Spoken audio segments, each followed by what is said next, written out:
Hello everyone, this is Defense Politics Asia, and this is the Frontline Changes report in Ukraine, in the Ukraine war or the special military operation in Ukraine, if you're Russian. So we're going to start off, there's actually two different frontline change, but both are significant. Both are red, KRASNOHORIVKA and Umanske. Both are Russian claims. This is not corroborated on the Ukrainian side just yet. So we're going to start off with KRASNOHORIVKA.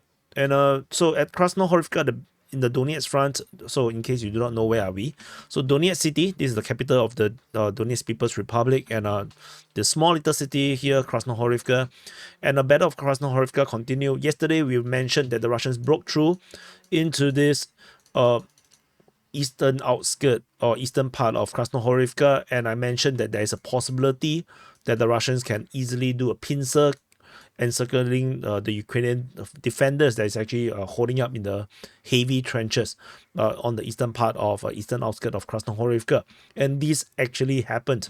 Based on the Russian information, Russian forces from this advanced position continue to attack into this the outskirt, the eastern neighborhood of KRASNOHORIVKA, and the forces coming from the south joined in and actually basically encircled this entire Ukrainian force that is currently huddling inside the trenches, and basically linked up the both sides, and now there is supposedly Ukrainian forces encircled, and the Russian forces now linked up, and this is the mapping that is shown on the Russian mapping, and the battle is now already in this high-rise zone over on this eastern part of KRASNOHORIVKA.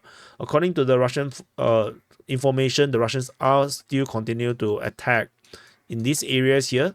So it's not just fighting in the east, but they are still continuing to try to push out, although there is no frontline changes are being noted over on this central or the western part of KRASNOHORIVKA. So this is one frontline change. The other frontline change is over at Umanske, over at the Avdiivka front, so just nearby in the northeastern part of KRASNOHORIVKA. So Umanske is around here, and there is this massive change. Russian forces have been geolocated to have raised the red banner in the center part of Umanske. So this comes at the same day of the Victory Day. I think this happened on the Victory Day. Russian forces raised the flag around here, which means that they have, based on the mapping as well, they have overcome basically all of these Ukrainian trenches that is defending the eastern part of Umanske. The Russian forces basically penetrate through the entire area and captured basically almost the entirety of Umanske.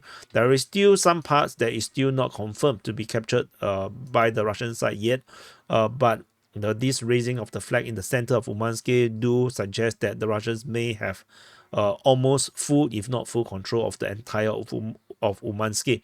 Very, very significant frontline change over this over the past 24 hours. Only these two frontline change, but both very significant.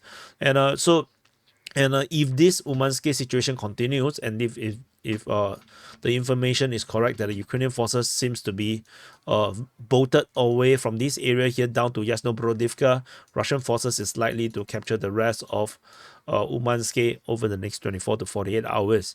So they're unlikely to redraw up northward because there is no much settlement north, or they can actually, if they want to go all the way to Novoselivka, Prussia. But it is a long way to walk there.